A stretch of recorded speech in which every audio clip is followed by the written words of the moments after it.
What's good, everybody? I appreciate you for tuning into World Gone Mad TV. And look, if you like the content, feel free to leave a like, comment, and subscribe. You feel me? But with all that being said, let's get into it. As you can tell by the title, we finna be reacting to The Art of Dumbing Down by Duplay.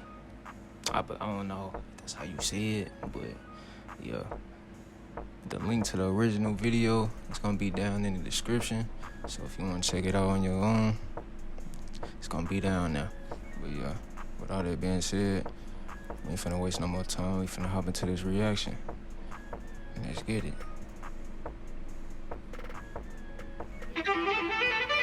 Freedom of jail gone. But I knew, I'm like, yo, this is the one. This is exactly what y'all was looking for. God damn, I was such a fucking pussy. We live in the greatest nation on earth. Thank you, America. Hillary Clinton is a great woman and a good woman. Well, had a heart attack. Get the fuck up. What's wrong with you? Because you'd be in jail. Secretary Clinton. I think that's occasionally, yeah, maybe I should dumb down my lyrics just a little bit. I dumb down for my audience and double my dollars. They criticize me for it, yet they all yell holler. 90% of the world can't even enjoy your content. And when I realized that, I was like, wait a minute. Can't believe I let Nas down. Damn, my heart sunk in my stomach. I can't believe I let Nas down. Dumbing down. The act of making something simpler and easier for people to understand, especially in order to make it more popular. Now, some may see this label as an insult, but if you ask me, it's really a compliment, because in itself, it's acknowledging you're capable of doing quote-unquote better, but you're just choosing not to. And listen, some people don't have that luxury. For example, Lil Pump. He didn't dumb his music down. He was just dumb, and his music reflected that. But the sole reason others dumb down is because of accessibility, which is what I want to touch on in this video. How accessible are you supposed to be successful? Is it even necessary? Does accessible mean bad? And why did J. Cole let Nas down?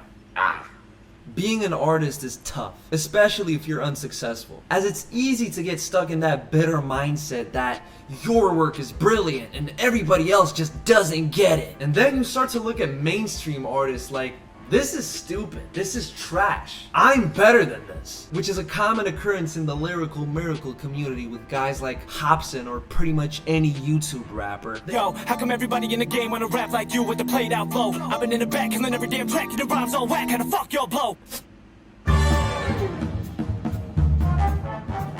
Of course they gonna hit me with an ad. Skip this though. These fools ain't spitting no type of dope shit. They just got a hard-ass fucking beat to trick dumbasses like you to make you think you like the shit. What? Hey, no, that's true though. When it comes to this music, they don't even really be talking about stuff that matters. You feel me? They don't be talking about positive stuff. They just talk about the same thing every song. They talking about smashing on something, doing drugs, offing somebody, you know, stuff like that. And that's what people like to hear, you feel me? And the music really control people.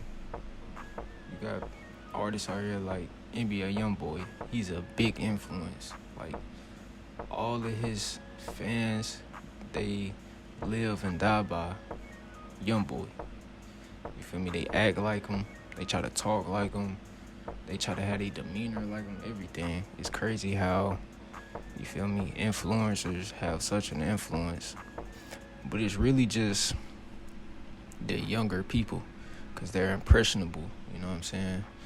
They don't know, you feel me? But that's how it is. Bro, what are you talking about, man? They somehow always come to the conclusion that the fact that artist is popular and they're not is proof that everybody is stupid. No. You're just broke, alone, trying really hard for nothing, and nobody knows who you are. What you should be doing is facing the real question. What is that person doing right that you're not? And if the answer doesn't please you, maybe it's time to find a new calling. Now, if making niche experimental stuff is what makes you happy, you have to come to terms with the fact that you're never going to be at the top. You will never be as popular as all of the dummies that are making this mindless, stupid music. That is the sacrifice you're making. Now, whether or not you think this is a good trade-off really depends on the person. Too many people believe that being an artist gives them the excuse to just create and do nothing else. Well, that's a fucking lie. You have to study. You have to understand the space you're moving in more than anything else. Because unless your sugar daddy is giving you monthly checks, you have to make a living somehow. It's either learning how to market yourself or staying a failure forever. Choose. If toning yourself down is all it takes to make that next step, do it. If that's what it takes. If your message and art is so brilliant, it will still push through, sooner or later. I mean, look at Kanye with My Beautiful Dark Twisted Fantasy and Yeezus. Like, face facts. Do you even have a plan? Because your artsy IG page with 70 followers isn't going anywhere, Nathaniel. Dark Fantasy is me going back and spending 6 dedicated months, and kind of piecing together what people liked about me to make an entire bouquet that they loved, that was the most listenable, that was the least challenging. Yeezus and 808s are so much better and stronger. But listen. On the other hand, just because you're making yourself more accessible doesn't just give you the excuse to put less effort in your work. Quite the contrary, actually. Adapting your unique style to a larger audience takes a lot of time and effort. The thing I love about Kendrick is that he's capable of making these super conscious lyrical songs, but at the same time, he can successfully pull off a stupid, fun TikTok song without forcing it or trying too hard. Like on his last album with Silent Hill, he managed to make this track without sacrificing the quality of the album in the slightest. And that's the thing. I think a true artist shouldn't be too stuck up to make a TikTok song every once in a while. Okay, but why did J. Cole let Nas down?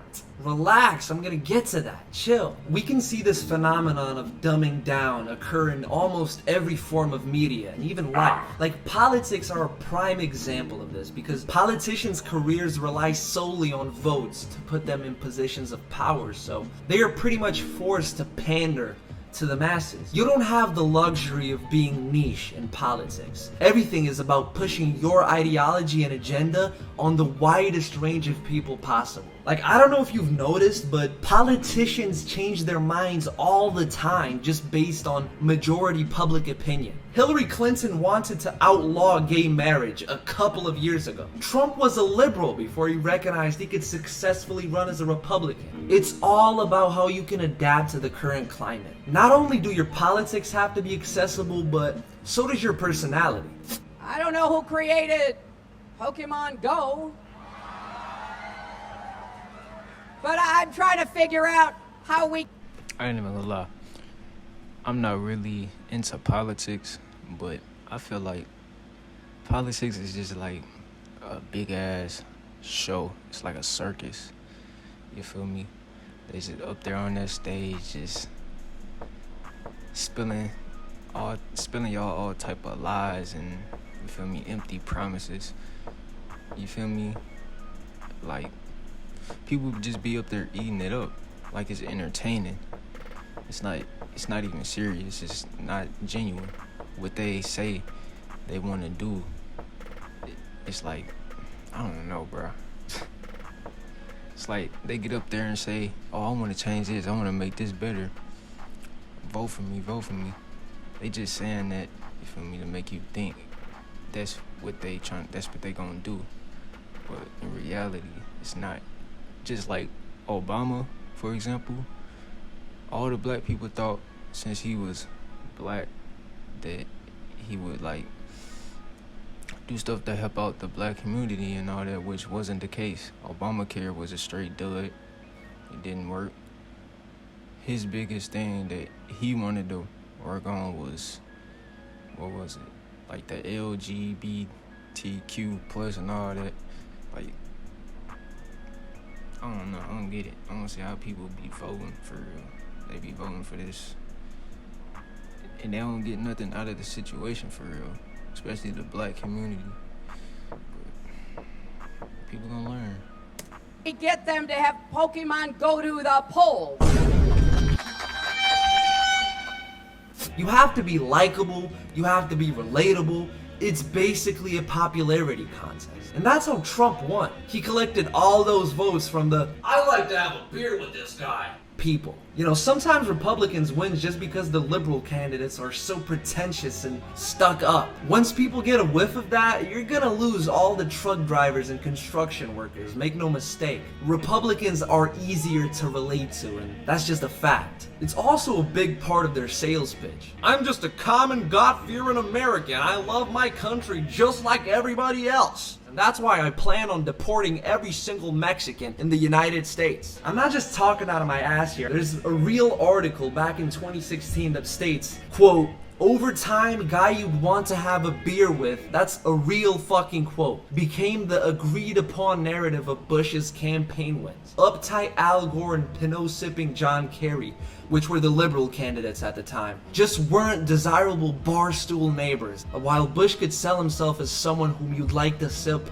a Coors Light with." Actually, the original states adjacent to, but that's another example of why you should dumb it down sometimes. I mean, what the fuck are you doing? I genuinely think a large portion of Americans vote on that basis. Like, it's not about whether or not the candidate has good politics. It's about how many times they make you say, "Ah, what a legend."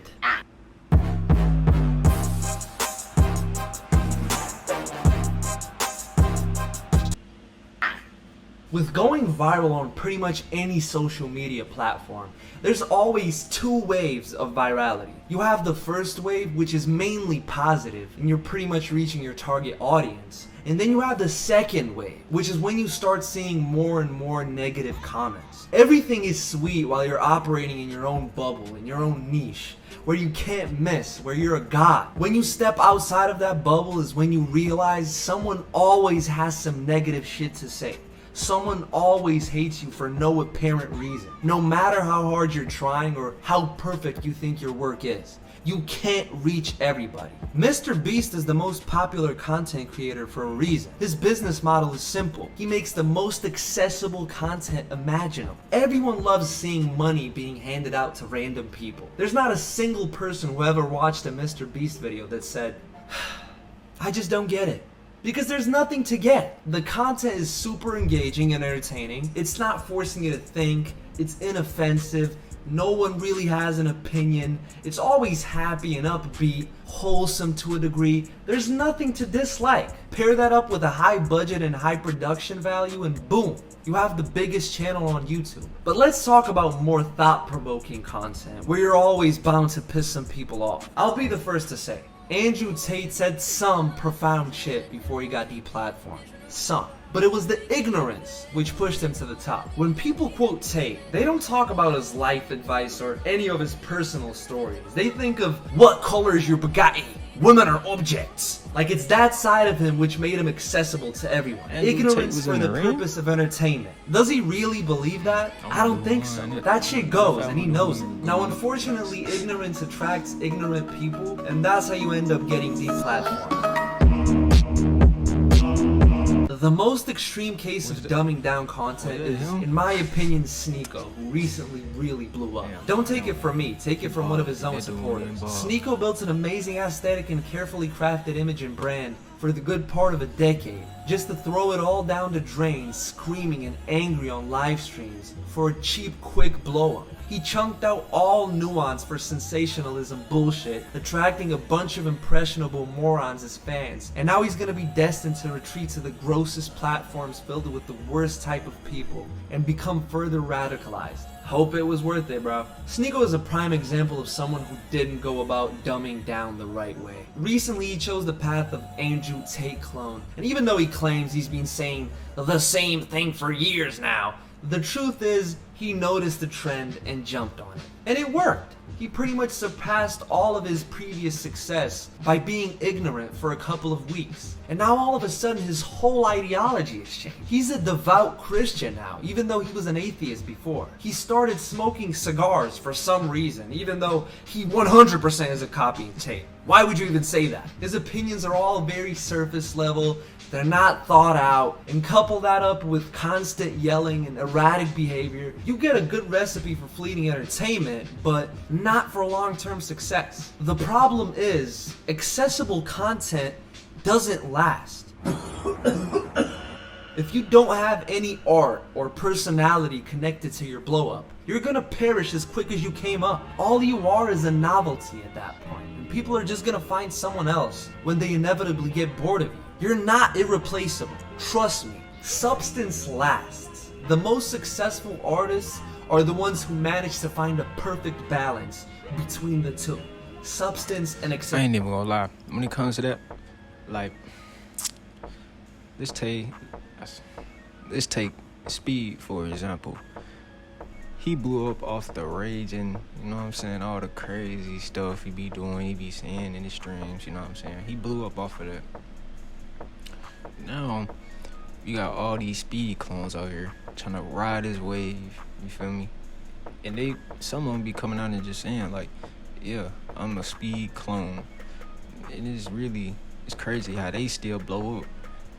And people know that they copying somebody else. They trying to be like somebody else, but they still blowing up, which I don't understand. But, bruh, I don't understand why people just can't be themselves. Maybe it's because, you feel me, they see them just being themselves is not enough to really blow up, which, okay, but I feel like as a content creator, you should be yourself, you feel me? So the people know the real you. So, I don't know, man. Just thinking about this is crazy. Like, I really gotta explain it. It's just like, sad, man. Anyone leaning too hard on one or the other is destined for an unsuccessful career. That's why most reaction channels don't last. They don't provide enough value by themselves to warrant a loyal fan base. But anyway, if this video doesn't go viral, I'm turning this into a hashtag red pill self-improvement channel. Oi bruv, why did J. Cole let Nas down, bruv? You said you would get to it, but you didn't get to it, fam. Stop fucking about. Back in 2013, J. Cole released Let Nas Down, a track in which he talks about how Nas, his idol, hated Cole's single Workout, which later became his biggest hit, mind you. Nas thought Cole was destined to carry on the tradition of hip-hop and hated the song because it was poppy. He hated it because Cole dumbed himself down, even though it meant Cole exponentially growing his fan base and becoming bigger than he ever was. Cole was then faced with the fact that he disappointed his childhood idol, even though he doesn't actually regret releasing the track. He points out how even Nas had pop singles back in the day and justifies why he went mainstream by saying he did it for a greater purpose. Quote, "If I can get them to listen outside my car, then I can open the door. Reintroduce them to honesty, show them that they need more. The difference between the Pretenders and the Kendrick Lamars." Now, even though I love this song and it pretty much inspired this video, I have to disagree with Cole here. Because no matter what, there will always be a portion of people who only consume music and media in general passively. Either that's just their preference, or maybe they plain just don't have the capacity to understand substance. It doesn't matter. This expectation that all of a sudden people's minds are gonna start opening and there's gonna be a switch. Oh my god, something is different. I don't know what happened, but I just don't feel like listening to this Drake anymore. Come on everybody, let's put on the new Kendrick. That's unrealistic. That's never gonna happen. The sentiment that someday everybody will appreciate substance is false. The thing a lot of you fail to understand is the majority of people in general use these forms of media to pass the time, and they aren't necessarily looking to have a mind-altering experience like you may be. And that isn't changing anytime soon. As a matter of fact, that's pretty much the norm. So whether you like it or not, accessibility will always be a factor. Period. Yeah, man. But with all that being said, dumbing down. So, as I was saying earlier, yes, artists have to dumb down their music because, you feel me, if they're in the industry, they have to promote some type of agenda. The industry don't like when you try to spread a positive message. Yeah, there might be some positive songs out there, but those artists like Kendrick Lamar, J. Cole, and stuff like that, they not really in the equation. Some of their songs might promote what the industry want them to, but all these other rappers like YoungBoy, Young Thug, Future, and all that, they promote that street thug mentality and all that. That's what the people like, and I don't understand why. Maybe it's the beat. I feel like maybe they be putting spells over songs. People just be addicted to it. They be falling in love with it. I don't know. But yeah, man, that's the end of the video.